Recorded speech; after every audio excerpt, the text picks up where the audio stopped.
Welcome to Mic'd and Medicated. And this is our first rodeo.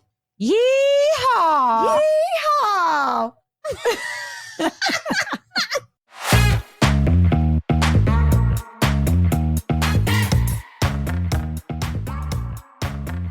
Welcome to Mic'd and Medicated. And I am very excited for this episode because we are going to be talking about dating.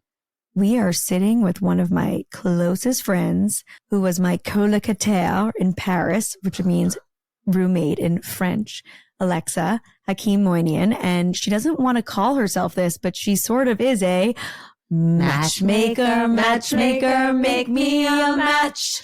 Find me a find, catch me a catch. Matchmaker, look through your book and find me the perfect match.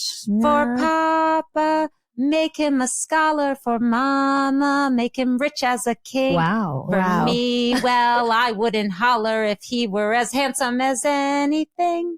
Wow, and that was unrehearsed. That's really good. Not the singing, but the lyrics. Remember? Yeah, the lyrics. Dude, Alexa's like amazing. Oh my God. Before we go into we should this, have you sing it because I've been told my voice might not be movie star quality. It's great for radio, TV, but not singing. No, I have to just randomly, I'm always going to throw in a random. But my bachelorette party, I'll never forget this. Alexa just started singing. We were in Orange County or Laguna Beach. She was like singing something sexy. It was like Little Mermaid. It was something so benign. It was Little Mermaid. And it was like she was putting a spell, and all of these men were like watching her. People. I was townies. Like, it was in like a plaza. fucking weird. Remember? Yeah. It You're was like, late at night. I can show you. That's Aladdin, whatever. But like you were like a whole new world. And these men, and she was, I don't know if she doesn't wear bras, her boob was hanging out. It was I've never seen somebody attract men like this. My mom was having a heart attack. She thought somebody was going to be like raped and taken away, but it all was fine. Anyway, what a night that was really fun. We've had a lot of really good times together. I guess with that, should I talk about how I know Alexa, or I kind of just said that she was my roommate? Well, I want to know the story. You mentioned that Alexa set you up with your husband. That was the start of my journey in matchmaking. It was. And I think that really shows kind of the matchmaker you are, which you didn't actually say, okay, Jeremy, you need to meet Caroline, but you're open to people. You're open to, and you have really good energy. So I think you attract people with really good energy, like me and obviously Eva. Obviously. But I'll never forget, we were at a dinner where we were in our 20s, and there was like a 10-person dinner with girls. And I overheard you saying, well, I got to meet my cousin who's from London with his friends from London. And I'm like, ooh, British men at a nightclub. That sounds better than whatever these 10 girls are talking about going to some shit dive bar somewhere to meet like every other guy I've already met. And unfortunately they overheard and they're like, welcome to. And I was very upset. I was like, no. I remember I was wearing this amazing red jacket. I looked amazing. You always look hot and good, but I really just, anyway. So we go to the club and obviously we give the name of Jeremy, who had the table, and the guy looks at us and he's like, no, like it could have been like in the movie Knocked Up, where she's like, I'm so Leslie Mann. And she was like, oh, you're just a doorman. You're not going to let me in? Remember that whole scene? Yes. But it was because we came with 10 girls. Obviously it wasn't us. It wasn't Caroline. It wasn't Alexa or me. It was because we came with 10 girls. Not all of them were a 10, It wasn't like we came out of the Victoria's Secret runway show and they were like, no problem, let you all in, right? So everybody goes to a dive bar next door, and Alexa and another girl are smoking a cigarette at the time. Oh God, sorry. Dad. I was not smoking. It was like, no, she was smoking. I was watching. You were watching. This was like a bazillion years ago. We were both watching her smoke a cigarette, not engaging in that activity. And as she was smoking, I said, okay, now that every other girl has gone into this shithole next door, we're going to go try again. And Alexa's like, oh, I don't know. Is that nice? I'm like, fuck being nice. I'm going to the club. My intuition said I had to go to this club, which was called Double Seven. So little luck. And the three of us tried. And I guess on the other side, so Alexa, went first and hot, looks amazing. The other girl we were with is beautiful and attractive, which helps a lot if you're trying to get a first date. It really does. Confidence and looks. Yes. It's a combination. I think confidence is a key ingredient in being attractive. 100%. I mean, you can't look like a thumb and be confident. You still have to be, but I agree. I think confidence is more important, and how you put yourself together yes. can be as important as like an attractive woman who's like a vanilla. Couldn't agree more. Yeah. Yes. Anyway, we're all working it. We're all mint chip and like mocha chip, whatever, ice cream flavors. So on the other side of the door, apparently Jeremy was asked like, okay, there's girls who want to come on your table. You have to pay like $500. Did he? Obviously we went in. No, but okay. I didn't realize he had to pay for us. Oh yeah. Wow. He had to pay for us. So that was the start of a very that was the hefty- cheapest he ever paid. The cost only increased from there, Alexa. You should have known. The best part is he goes, well, can I at least see them before I pay? That just means he's intelligent. Like, why Obviously. wouldn't you ask that He's question? like, I'm not going to pay $500 for like, who the fuck is she bringing? You know? So he looks at us. Wait, they let him have a look like behind the curtain? No, they opened the door and he came out. He came out. He came out. I remember him. So I remember in his glasses. Yeah. He And came- he's a very good looking guy. Like, oh wow, she's hot. I looked good in that red coat. I remember that red coat. Isn't that great? And I was wearing a glittery I sweater with remember the whole rhinestones. thing. Like we FaceTimed before or whatever Yes. it was. We FaceTimed You helped me get getting dressed. ready. Yeah. Getting The polka dressed dot that night. pants. Do you Yeah. remember that? Yes. I remember Isn't it that so well. crazy? Like, because I remember exactly what I was wearing on my first date with Doug. You know what? I saved it. I have the outfit. It was a good outfit. I can't fit in it, but I saved it. Give it to me. I'll give it to you. I'm kidding. And yeah, fuck you. What are you trying to say? I'm obese and you're not? No, I'm just kidding. Wait, you're missing the best part. So we go in. She was there. No, she didn't hear this line. And whatever, we're talking like normal people used to do. You would not look at your phone. You would actually talk and have a drink because that's what we did. We didn't take all this like, psilocybin or whatever it's called or random shit from Instagram ads. We had fucking drinks. And he asked for my number and I said, Caroline Scheinfeld. And he's like, Scheinfeld, Roman Catholic. Clearly it was not Roman Catholic. And I was like, this guy's really fucking funny. And that was sort of like the moment I was like, there's something here. You felt the energy. Yeah, I felt the energy. I believe in that sort of instant chemical attraction. And it was like not just, it was chemical, but it was also just like, he was familiar. Like that's a joke I would make. You know what I mean? Yes. Like, it was the sensibility, the sense of humor, it was just something like I knew him, but I didn't. And I'd also seen him this is another thing. Relationships are also about like the right moment in time. So I remember a few months before, like we were supposed to go out and I saw him for a minute at a restaurant and like, I don't know, it wasn't feeling it. But but you just have to trust that gut, like when it's the right time. Wait, you saw him before I think that I saw night? him like a few months before. We went to a dinner. It was at La Esquina. I don't know if you remember this. There was like 10 of us. Actually, he was at the same table. He wasn't. He came late. He was wearing a scarf. Wait, this changes everything. Now it feels almost like we were stalking and you I had no wanted idea. to get in. No. I had no idea that was him until later on. I'll tell you why I knew this because I was because you're like, he was wearing this and this is when he came in. I was sitting next to, he came late. Duh. He's always late. I was sitting next to this guy who shared an apartment with him at the time, his friend Jason. And later on, when I had met Jeremy at that nightclub and he had mentioned my name, Jason's like, oh, I sat next to her at dinner. She's such a bitch. No way. Yeah, well, I was kind of like, people were annoying me at that dinner. And I guess I was being bitchy, but it was fine. I think he was attracted to it.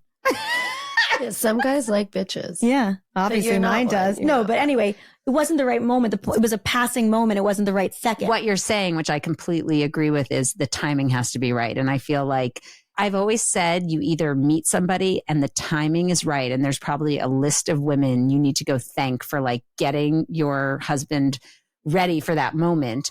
Or you meet somebody like I met my husband when we were teenagers and we dated 8.5 years before we got engaged. So like we went through all of those moments to get to the right time. With that, we should probably each talk about how we met our spouses. Do you want to start, Alexa, as the guest? Sure. So I actually have known my husband since we were kids. We have pictures sitting on a hammock. You guys together. are cousins, right? No, I'm just kidding. Yeah, he's like the only Persian I'm not related to. We're, both in the Persian Jewish community. Our families have known each other for years. And I have a picture with him sitting on a hammock in the Berkshires playing footsie. I kid you not. Oh my God. He's 2 years younger than me. I was like 7 Baby, and he was as you would 5. say. Yeah. And so I saw him throughout my entire life, but he lived in New York City growing up and I was in Greenwich. So it was nice because it was somewhat removed and we didn't feel like siblings. And after college, I saw him out at a dinner and we just had this chemistry that like unexplainable chemistry. And I was dating someone else at the time. And so there was some loops and hoops and he jumped through all those. He definitely did. And he was young, but he really knew what he wanted. And he's an old man trapped in a young man's body. He is, let's be real. He's like a 60-year-old. He's like, can I have a cigar at like age 15? He was such a man about it. He was so sure. And then he just kept at it. And I think, I never doubted it. I did think he was a little young and maybe we weren't ready.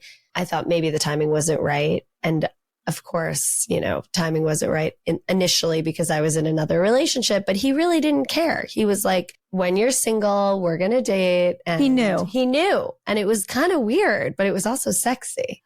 Yeah, I bet that's super romantic. And like, I kind of love that you overcame the wrong time because, right. You could argue like if the timing's right, maybe that doesn't mean you're meant to be and you're soulmates, but you actually, despite it not being the perfect time, still he was like, you're the one. I know.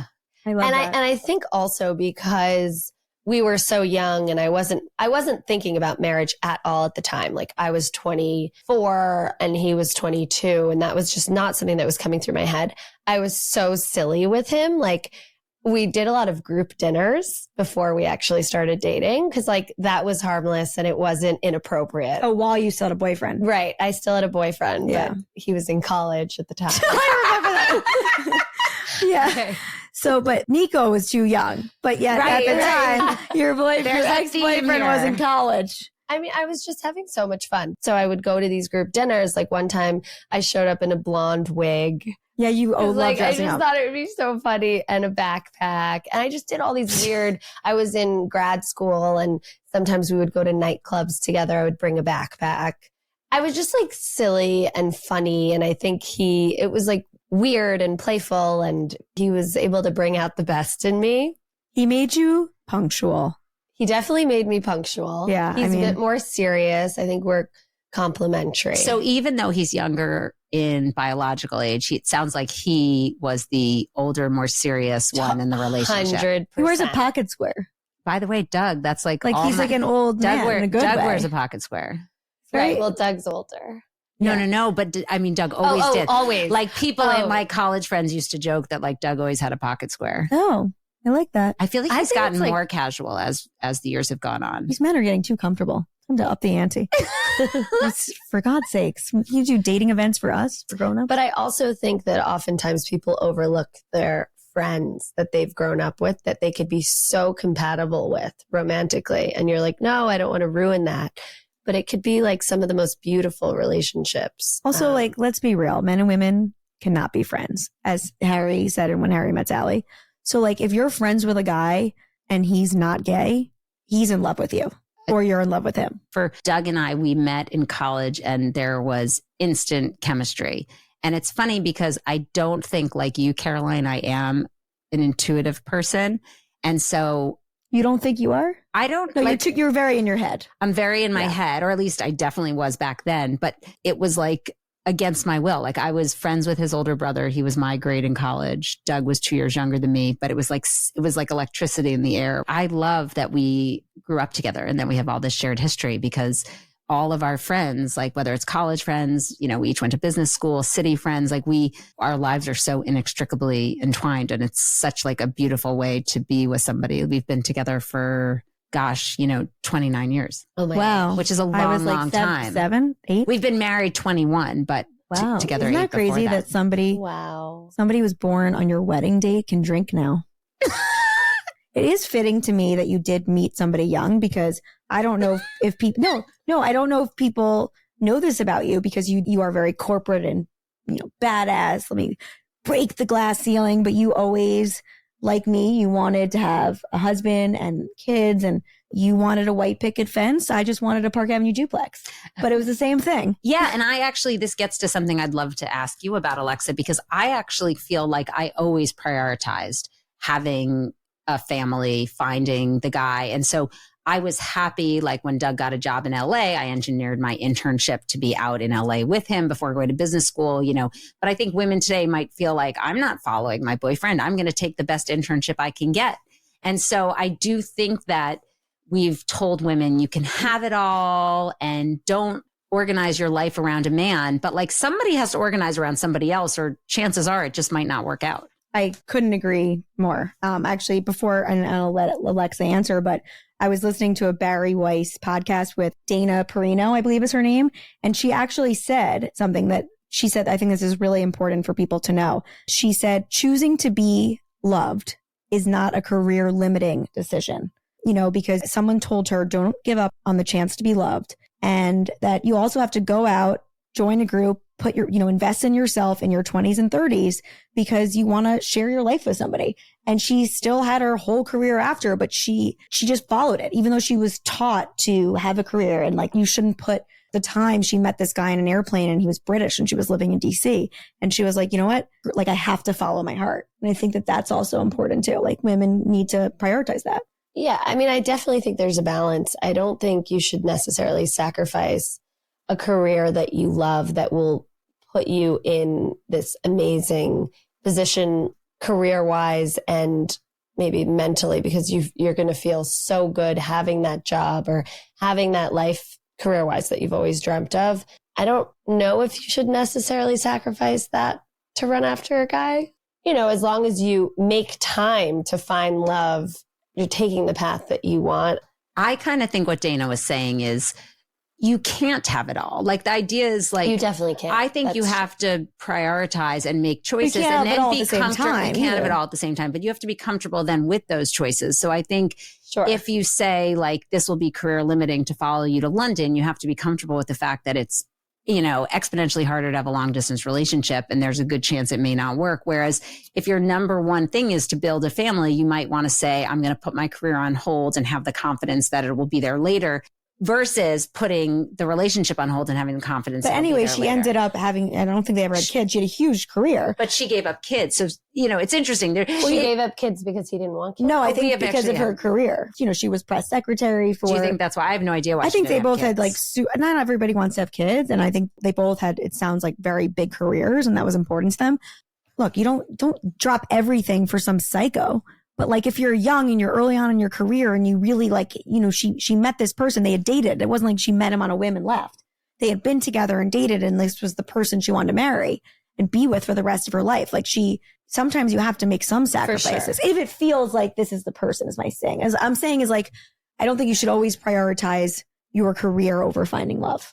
But it also, love doesn't have to be a career ender. But I think feminism today, which I really love, is we've broadened the aperture, and it's not, you have to be as good and as successful as men, but it's like, you get to choose what you want to be. And I think you can't have it all, and you have to just be comfortable, in my opinion, that there are trade-offs. And so if you're prioritizing meeting somebody and having a husband and a family, I think you have to actually then do the work to find that person. Yeah. It's not going to just come to you. Exactly. Yeah. I mean, I feel like for both of us in our 20s, we were like definitely not as career focused, but I went to grad school and chose real estate as my master's just to like meet men in that field. Genius. I was having the best time. Of course, I loved education and learning. You don't have to say that shit. It's true. That's smart. It was like fully an excuse to meet men. And it's better than being a fashion major. Like, it's smart. No, I agree. I was working. I definitely didn't put in the same energy and effort in my career that I did in getting myself to be in the right mindset to find that right person. Again, I was privileged enough to be able to be in that kind of position. I wasn't working to put food on my table in the sense, but it does take work, therapy to figure out who you are, what you need. You've got to be going out. You've got to be open-minded. Like, it's not just, I think everybody today's world is such an instant gratification. They feel like they deserve it. Well, and just, you've got to chop the wood. It's like anything else in life. When I went to business school, my grandfather said to me, Eva, you're either going to graduate with a great job or a great husband. an MRS or an MBA and a job. Exactly. What did you graduate with? I graduated with both. Doug actually proposed to me the day of my HBS graduation. No so way. literally, God, I graduated with both. But back to the dating, I agree with the instant gratification. And I also am very curious.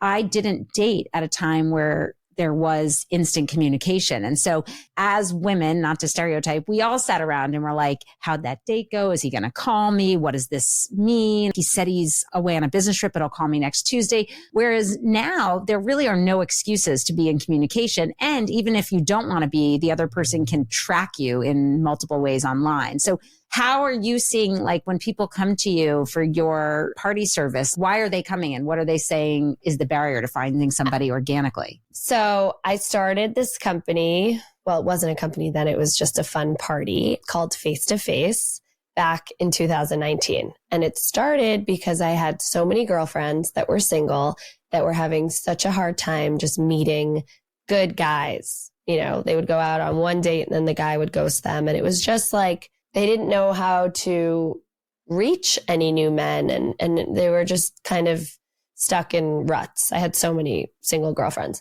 So I was like, why don't we just throw a party where we'll invite, through word of mouth, everyone will tell their friends. So it's like everyone is connected through a couple degrees of separation. You know what I mean? No one's a real stranger. No one's a psycho, hopefully. And everyone has to fill out a questionnaire and then we'll turn it into a speed dating event.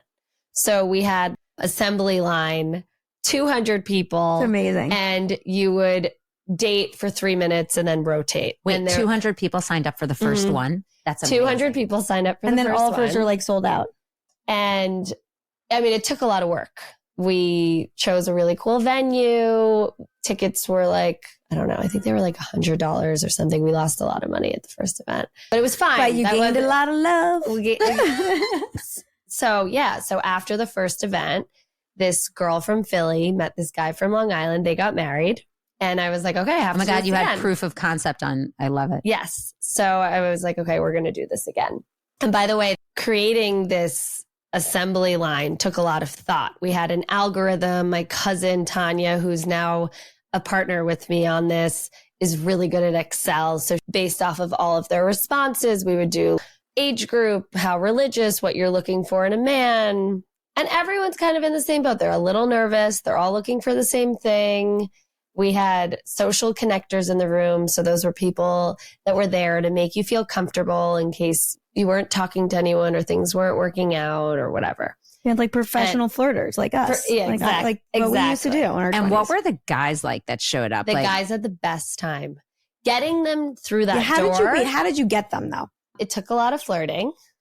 So you had to flirt with, and also did you have to like call people? Yes. So it was a lot of cold calling. Like who did you like? What did you do? So Get the phone book? For example, a lot of it started through Instagram. So I posted on Instagram and people would reach out and say, I have this friend, but I don't know if I can get them to come. And I would say, give me their number. Oh my God. And I would get on the phone and very nonchalantly, but a little persuasively be like, you really should be here. We have so many cute girls. I mean, at the time, I didn't even know what was going to happen, but it ended up being amazing. And all the guys walked out of that room being like, thank you so much. I had such a good time. And it's so refreshing after being on these apps.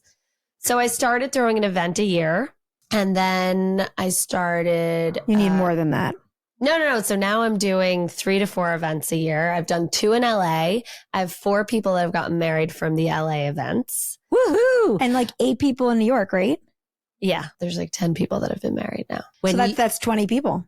You're saying 10 couples. How many babies is that? A lot. Wow, you are going straight up to heaven. That is a mitzvah beyond a mitzvah. Absolutely. But when somebody says, thank you so much, it's so refreshing after being on my apps. I heard this incredible stat that almost 50 men between the ages of 18 and 24 have never asked a woman out in person. So I feel like 50% of men. Yeah, it's like 48% or something. That is insane. Well, I feel like, I mean, I don't know. I met my husband pre the online dating. He's such a good texter. He would have crushed online dating.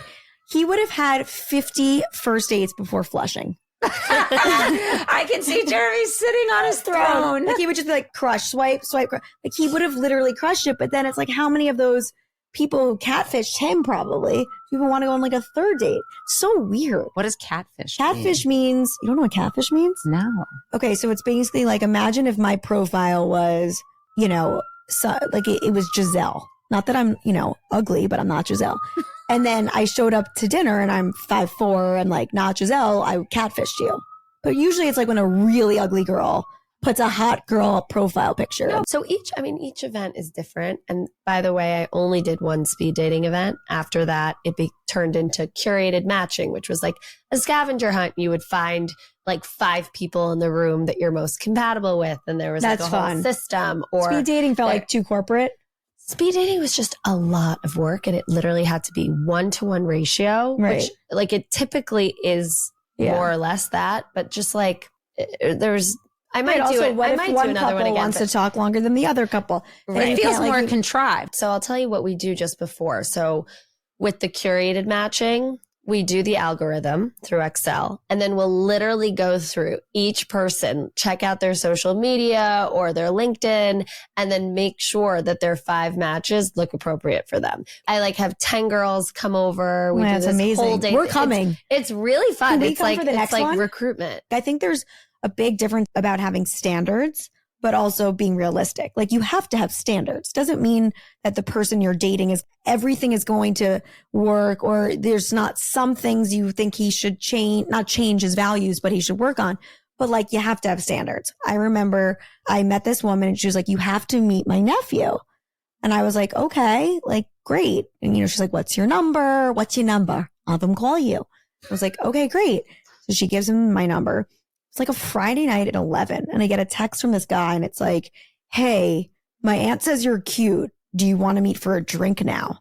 And I'm like, yeah. What? Yeah. And I'm like, hey, no, this is not going to work. I don't roll like this. Like pick up the fucking phone, A. Yes. Like your aunt fucking set you up. Like you didn't meet me on the street at 5 a.m. Like I'm not a booty call. Who the fuck do you think you are? Have you guys ever had booty calls? I did that to people, but it was like to an ex-boyfriend. Like an ex you were trying to get back? No, I just as a booty call because I'm not going to be with like I'm not a one night stand person. So no, you're definitely like I was always in relationships, but no, I'm not like, I feel like guys do that. No, I would never, no one would do that to me, but Jeremy tested me. I'm going to tell you, there are tests that girls can fail. Okay. I will tell you.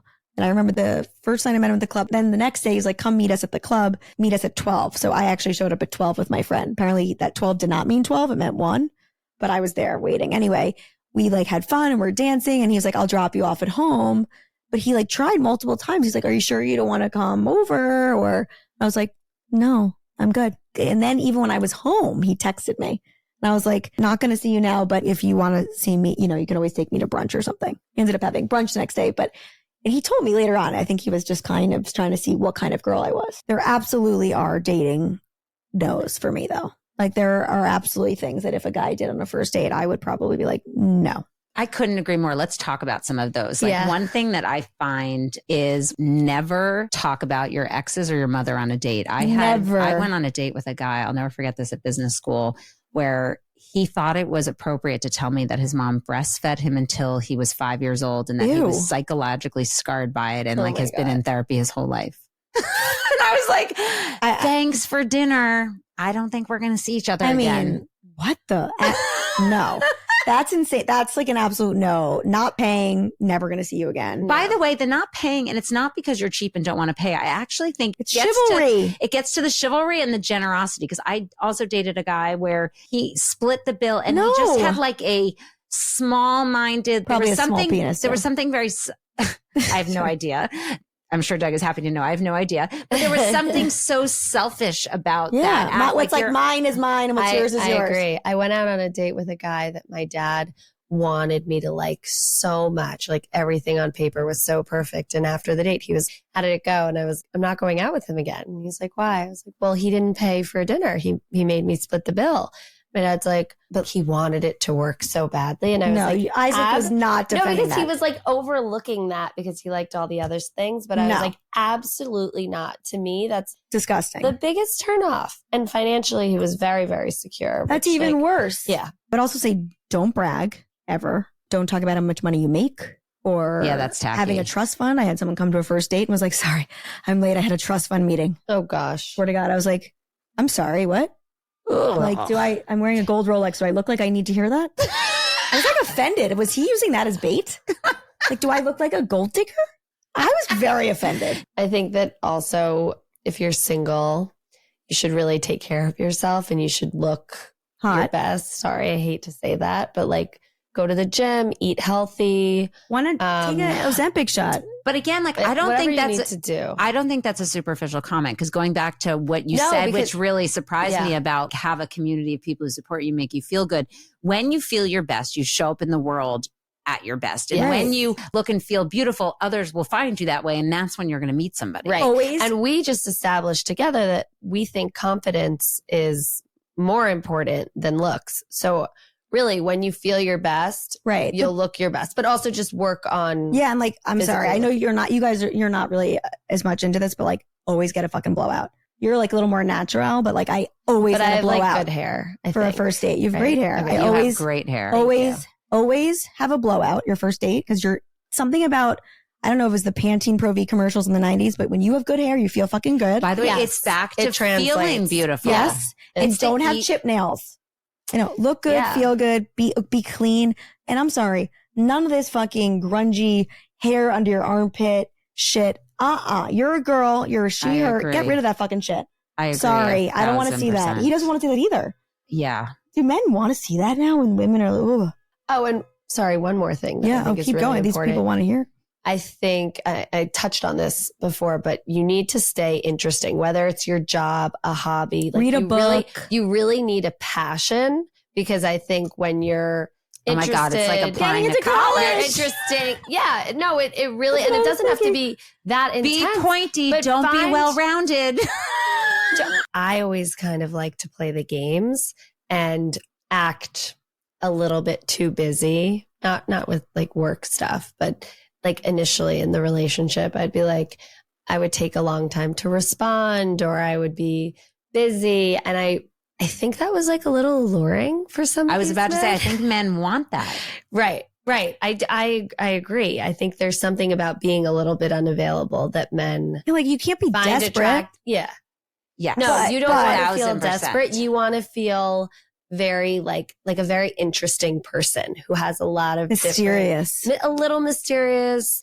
You have your things. I agree. As long as there's a balance. Like you don't want to be completely unavailable. I haven't known you long, Alexa, but I actually think that's genuine to you. I think the most important thing is to be genuine, because if you pretend to be something, you end up in this place where you can't live that forever. Like at some point the gig is up. So I think you want your partner to go in eyes wide open. Like I always said that, like when I remember, I mean, I think I pretended for like a week. I pretended I ate certain foods and like football. And then I was like, fuck this. I mean, I wasn't crazy. That came late, but he knew what he was getting into. How did you pretend that you liked football? What'd you do?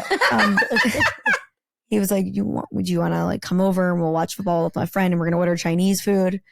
If you know me, that's literally my fucking hell is Sunday night Chinese food and fucking football. So I really fucking liked you, Jeremy. Like a football outfit? No, but I was like, oh, can you tell me how does it work? And he took Lifesavers, and he had Lifesavers as like a team and colors. And I was like, wait, so how many quarterbacks are there? He's like, there's only one. And I was like, are you sure? And like, as soon as like I knew things were serious, I was like, I'm never fucking watching sports again. Ever. Okay. And so that I faked, but that's not like who I am. To fake that. Like, oh my God, Doug will say I was a little bit. Yeah, right? of course. Yes. Like now I'm like, where the fuck are you? No, mine was Doug's like when we were dating, you were like 5'7" and now you're like 5'4". Because you always wear heels. Yes. Yeah. I actually remember, that's so funny. The first time I was like at home with Jeremy and like I took my heel, like I'd met him at clubs and I took my heels off. He was like, oh, like you're tinier. I was like, yeah. What did you want me to be like? Like whatever. Wait, but you reminded me this concept, tall girl syndrome, because they always want to be with like a Nordic Viking. No, it's not actually about being tall, except for the idea that like most people don't want to marry somebody shorter than them. But it's this tall girl syndrome. It's this notion that as women, especially women who are successful and have a lot going on, they want to meet somebody who is their equal or even better than them, like smarter, more successful. And that actually limits the number of guys out there for you. So when you think about a place like New York City, you have like all of these attractive women and they're all looking for men like them or even better. And men don't have that same Maybe problem. Some women need some self-awareness because they probably are not all the shit. That's what I have to say. I think that's actually true. You like the woman who never no can one's ever settle good down. enough. Yeah. Yeah. Oh, I he think- did this. I He didn't think call me back. lowering your expectations a little bit and no, he's a understanding guy. no one's perfect. They're also fucking guys. Like, I remember it was our first actual date. It was like the night before in a nightclub. He was like, do you want to have dinner tomorrow night? So, you know, as a girl, you say yes, but like you want to, there's no like that confirmation. You know what I mean? And the next day it was like 3:30. I hadn't heard from him. And I was like, fuck it. What do I have to lose? I texted him something like, hey, like, did I make up last night? Are we having dinner? You know, something fun. And he was like, of course, I'm going to pick you up at 8. It's like, oh, he saved himself. Then he showed up at 9. But I still gave him a chance. Like, Right. women We showed up would have 1 hour later. 1 hour later. He's like, oh, I'm almost there. I'm almost there. I mean, and no offense, that's him now. He's not the best time communicator and planner, but like he got better. And that's So- not a reason not to be with him. That's so funny. So I have the college version of this because I met my husband when we were teenagers in college. And you're reminding me when we first got together, like, and again, I played hard to get as well, but whatever, months. I did anyway. not play that hard When together, I- Jeremy. Oh, anyway, so when I first went back to his dorm, and like, by the way, I think we were in a dorm room where we weren't even alone because we lived in dorms at Dartmouth. And I'll never forget, like, we're done like fooling around or whatever we were doing. And he's like, Necking? No, he's sorry, like, sorry. I can't sleep with somebody else in the bed. Can you sleep on the floor? Doug said that to you? That I was was like, his test "Excuse because me?" he loves Marriott's. He was like, I cannot be with a girl who has high expectations because he likes Target sheets and Marriott's. And you slept on the floor? I think I might have, or maybe I left. I can't remember. Cause like, again, I'm pretty easy about certain things. But, I'll fake football, but I ain't sleeping on the floor. but you can, I just say, fuck you, fuck get on the you. floor. but Yeah. you know, like I'm laughing so hard, but like when you meet in college, like there were no expectations. Oh, no, totally no. different. Honey, I had expectations and it was to not sleep on the floor. This girl had expectations. When I traveled with her in Paris, when we went abroad to different countries, it was like 5-star hotels. Remember when No hostels. Oh, God forbid we ever stayed Oh my in a God. hostel. Remember we were in London and like I was going to sleep in a dorm with like 4 other women and you were staying at your very wealthy British cousin's like triplex in like Knightsbridge. And I was like, I'm going to sleep there. Okay. She's like, I'm on my way. Yeah. I was like, I'm coming. I know. I've always been a snob like that, I guess. Oh, shit. No, but what I mean about expectations is I do feel like, and maybe you can share, Alexa, I but mean, sleeping on the floor?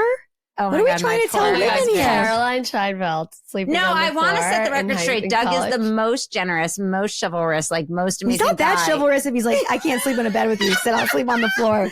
But I'm talking about like beginning Oh. mistakes or tests or whatever. But no, what I was saying is like when you meet in college, like you have no idea who this person is. You don't know whether they're going to be successful in life. You don't know what's going to happen. Are they going to go bald? Yeah. Like all these things. And you see them at their, you know, they're in a fraternity in the basement, They're like half dressed, unmolded playing clay. beer pong.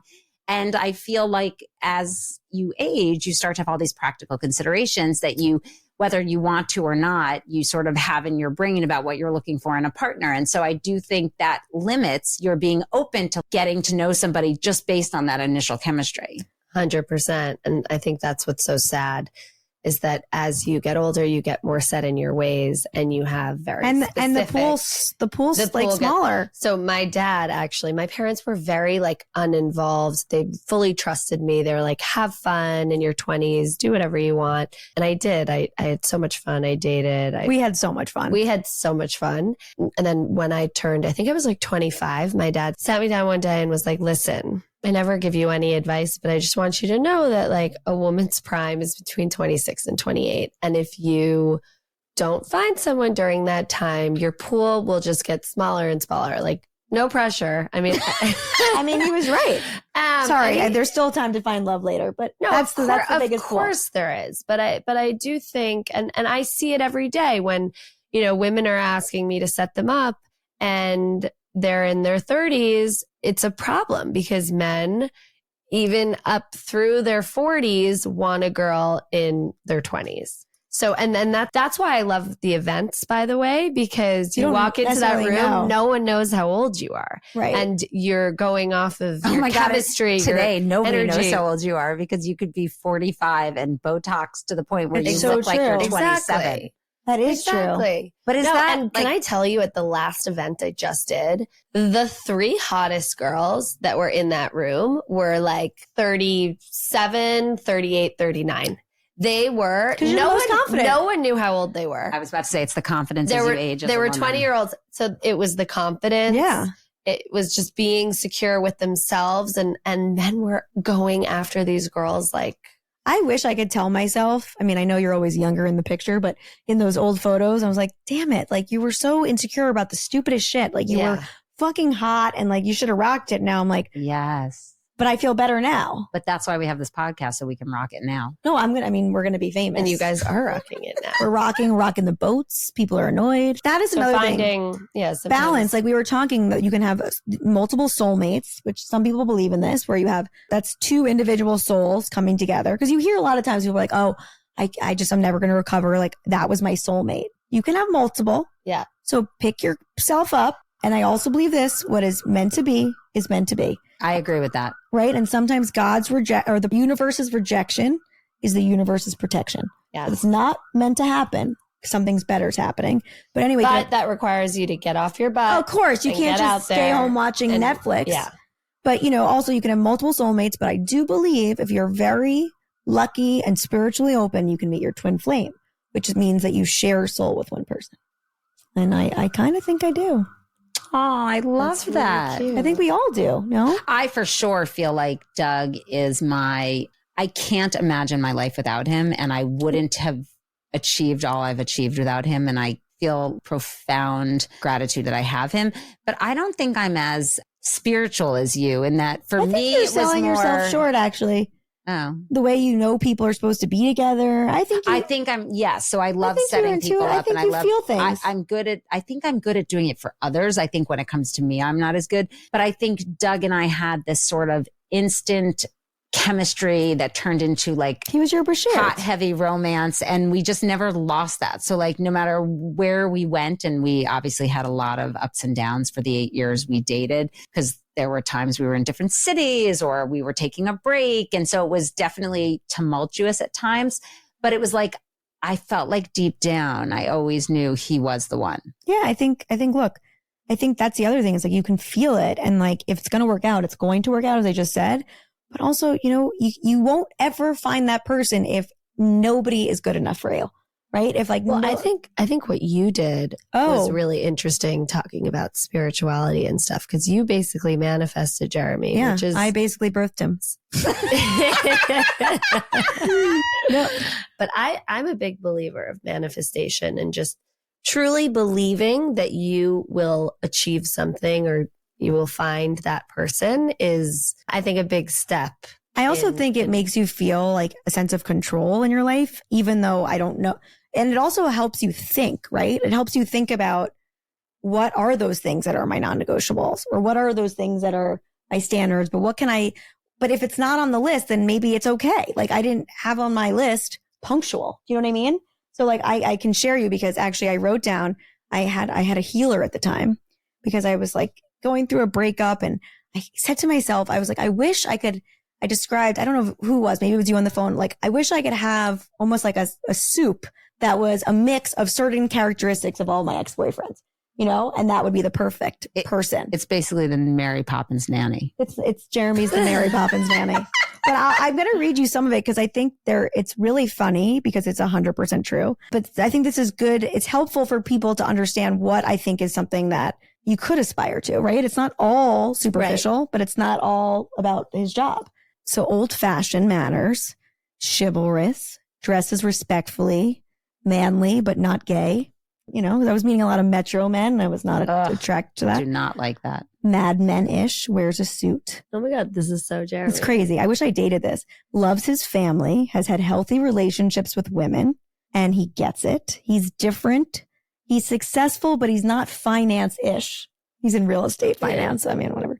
He's secure in his manhood, and he's masculine enough that he can let me win, which I thought was good. It's really good. I was going to say, this is so really, good. Really good. He dotes on me, but he still is his own man and is independent. He likes to have fun, but he's not a big drinker. Actually annoys me that sometimes he should have a martini and not like a Chardonnay. He's not aggressive. He's healthy. He likes to work out. That's not true. He did not have sneakers when I met him. So things can be changed. And now he does? Now he does. He's great. He's spontaneous, likes to travel, but he's also a homebody. He respects women, and he realizes that I'm unique. He's not boring. He keeps my mind challenged, but he's smarter than me. well educated, has fun and good, smart friends, sensitive to my sensitivity.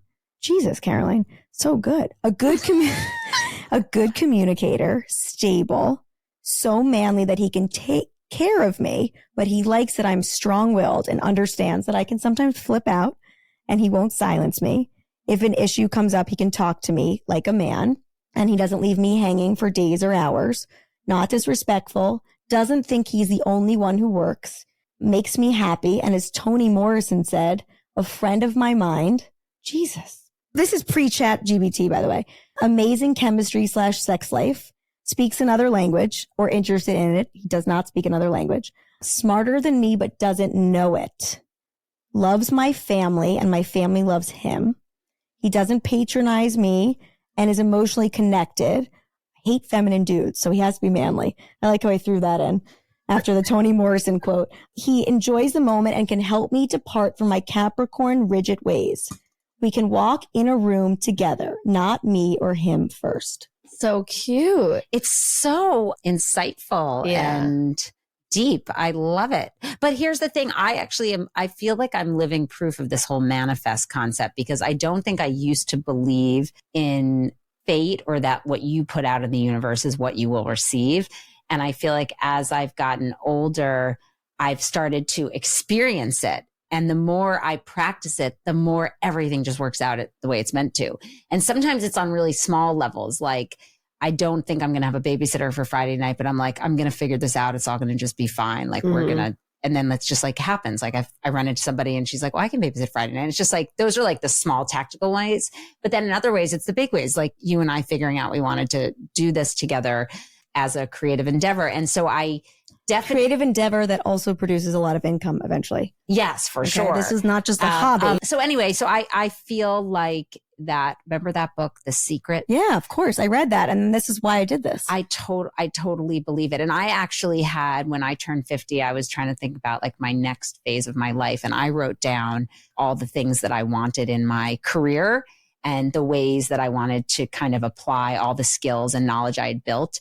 And literally, I think I showed it to you. Yeah, it was like the same as mine. Basically, that's the Basically, exact same thing, but for a career. Yeah, it was basically what we're doing here on the couch. And so I just want to tell all those skeptics out there, it's not that I was ever skeptical of it. I just didn't think about it. I was so like, blah, blah, blah, blah, you were just like in your head. I was reactive. Like I was just like reacting to everything happening. And I think if you can like instead be purposeful and actually write down what you want to achieve, just the act of putting it on paper, That's what I think did. It's going to happen. Yeah. If you think negatively, you will attract that. It's the law of attraction, which is the secret. And, you know, like I made a funny photo and it says Time Magazine. It says, what does it say? I can't even remember what I wrote. Oh, meet the podcasters who changed the game. And it's a photo of you and I and just made it and printed it. It's a fake Time cover. But like that makes me feel good. Like we're going to manifest that. Like now that I just said it, when we have our own production company, Alexa's going to have like being sexy with Alexa. Like, your name has the EX in it. It's like, we'll figure it out. Totally. But like, she's going to have her own, like, call in, like, Alexa, what should I do? Watch out, Oprah. Oh my God, wait, I'm feeling it. It's going to be like, oh, this is the podcast, like more of a live call in. Alexa, I don't know what to do. You know, I want to meet this kind of a person. Like, or this is what he did on the first date. And you're going to give your like sexy advice. My sexy advice. I love that. So let me ask you, what would you tell people to definitely do or not do as they're thinking about going out there, meeting somebody? And obviously they should be signing up for your parties, but like, what's your advice? Yeah, I would say to really make sure you have a strong, solid group of people that support you in your life, whether it's your friends, your family, people that make you feel good. And if not, maybe it's time to get new friends. Cause I think that's like every single day you want to feel supported, and we need our friends and our friends need us. So I think that, and just like saying yes to everything, being open to new experiences, expanding your network. For instance, even just coming to our dating events, you know, meeting a girlfriend there could lead you to going out one night with her and meeting your husband. Or like it could be a business thing. Like don't necessarily assume you're going to find the love of your life at our events, but just kind of use that as a metaphor for like opening up your life and expanding your own network. I actually love the idea of, you know, being older and single and going to an event with other single women, you can meet like a great wing woman. Yeah. Because, you know, as you age, not only does the pool of men age out, but like you don't have as many single friends who want to go out. Exactly. I just love that idea. Wait, I have to tell you, ladies, I just heard it was in the style section of the New York Times. There's a new, have you heard about this club? It's only open from 6 to 10 p.m. It's only for women. There's no alcohol and it's dancing. No, people are saying all like these Tracy women. Anderson?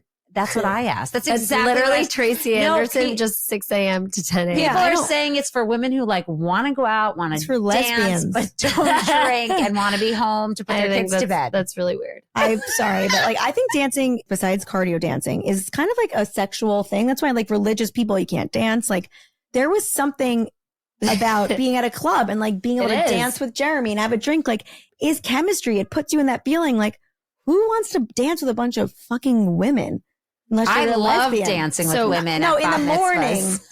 I don't know. Not at night. With the wall up?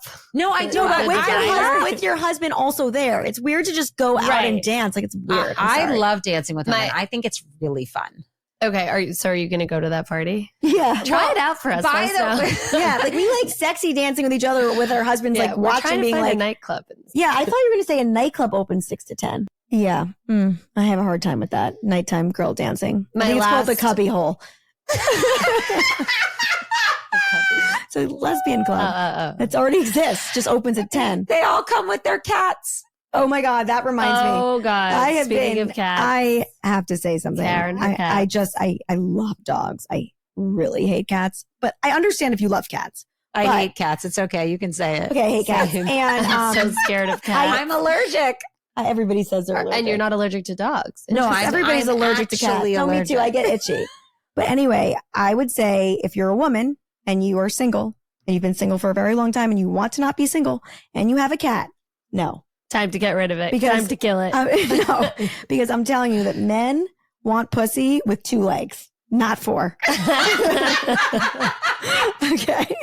So, no. And the litter box, I mean, no. No. But if you have a cat, it's creepy. You should go to this new dance club between 6 to 8 with all women. I really don't like being with a women sometimes, like a lot. You know, like it's funny. I like the sorority vibes. Yeah, I loved my all girl school, but as I age, I find women just like actually painful. It's funny. I always say to Doug, I prefer spending time with, like, whenever we go out, I always say I prefer talking to the men because it can be, depending on the women, a more substantive conversation. Yes, right. But it depends on the women. Oh, look at us. Like, we're all vibing here. I've been to dinner with women and the conversation is like, which Birkin bag to get? And that's when I just tune out and I'm like, I've luckily never, I do not. I cannot. I'm never in those conversations, thankfully. But I've been at those dinners. Like, want to shoot myself. Or how about when you have young babies and they're like, was his duty also yellow? Oh my gosh. You're like, I don't want to talk about my kid's shit. Like, I am fucking out to dinner. I want to drink a tequila. Yeah, I don't want to talk about my kids. What sippy cup are you using? Oh gosh. Oh, that was a long time ago. No, it was a long time too. Women use those dinners to like I want to get talk some about ideas and this stuff, like real shit. Yes, I go deep. Not everyone's comfortable going deep. That's what she said. No, exactly. But that's what he said.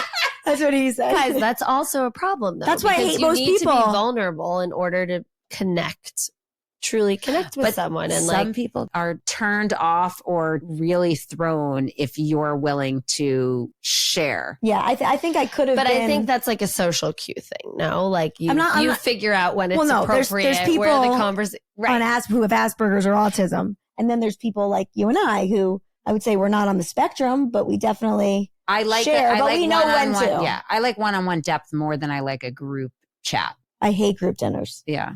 But especially with women. I mean, it is true. The amount of time women spend talking about purchasing shit and they don't even work in fashion. It's hard. It's like, it's painful. Yeah, it's bad. Like, get a hobby. No one fucking cares. Right? Right. Am I wrong? No. I luckily really don't spend time with those kinds of women. My friends are so cerebral and all have Harvard MBAs. So we do not discuss such low pedestrian conversations. I don't think there's much pedestrian about getting but like your friends are like, they're so rich. They have like their LL Bean tote with the school on it, you know, which by the way is more expensive and harder to get than the Birkin. I was thinking about this. The LL Bean bag? With your kid's private school on it. Right. Because it's a $70,000 tuition. It's a $70,000 tuition and it's impossible to get in. So I'm like, that is fucking status symbol. When I walk around New York with my tote with my kid's school or my alma mater, I'm like, you can shove that real Birkin in your face. This was really hard. Yeah, I earned this fucking bag, even though it's cost me $28, right? I think that's it's called that's reverse amazing. snobbery. But anyway, we're hitting TikTok as soon as this old lady over here can figure it out. It's wow, really I'm excited. Well, for this. actually, we are getting some help too. We're hiring a summer intern. So if anybody knows anyone who's looking for a really cool job over the summer to work with some badass girl bitches, bosses. not to mention we are fucking fun. And maybe Are you operating out of the Hamptons? Where will you I'm operating out of the Hamptons. Eva's operating out of Bedford. We're going to meet. She's probably going to come in the Hamptons a lot, and we're going to Zoom. There's this new concept. We're going to FaceTime, and we're going to figure it out. We actually have no idea what we're doing, but we're going to do it. That's also why we need an intern. We tend to be more See, productive. You don't know what apart. you're doing, but you know you're going to do it. And there Ooh. it is. Damn, Nike's newest phrase. And I think on that, we should mic drop. Mic drop. Ba-dow. Wait, but shouldn't we thank Alexa for Oh my being God. on the show? Wait, oh my God. Oh my God. Wait, I want to, can I thank you guys? This has been such a pleasure for me to be on your podcast and to watch your chemistry, the warmth, the fun, the hilariousness. And I'm wishing you guys so much success. And don't forget about all the little people when you become billionaires. Oh, stop it. Billionaires. I love how you said billionaires. People are like, you'll be millionaires. No, we're going the bees. Obviously. These like the Bezos. I mean, well, thank you so much. This has been so fun. It felt like, sharing the couch kind of feels like, but this just felt so easy, and you're amazing. And what you're doing is such a mitzvah. And so you're giving people the chance to be loved and to love. And that's super special in a day where everybody is so engrossed in technology and not face to face. So, and I think, you know what? This is the first of many. I think we're going to have Alexa be like our number one, like romantic she's going to be our romance guru. Maybe we should do like a how to date when you've been married for 10 years, 20 years. We I all love need that refresher. What do you think? Yeah, I love that. I think that should be our next episode. I agree. And I also think we're going to have you on for all those people out there who are now newly divorced with or without children and trying to date again. So we have lots of topics. Yeah. So I am also doing events for 40 plus, which is, mostly divorced widows. You should contact some divorce lawyers to get people to get info and then check the obituaries. Jesus. That was not rehearsed at all. I was just thinking. Dead. That's what people do. Like I feel like my brother's a real estate dead, broker. no Checks pun that. intended. Oh my God. Oh, you're dead. I love that. Oh Oh, my that's God, so good. I love it. I have laughed so hard today. I'm on the floor. But not on the floor like Eva. Exactly. That's why I made the joke. Get it? That was really fun. I love you, Doug. We were clearly meant to be. Shift. Matchmaker, matchmaker, make me a match. Find me a find. Catch me a catch. Matchmaker, matchmaker, look through your book and make me the Perfect match. Woo! Thanks for listening to Mic'd and Medicated. We hope you loved listening to us.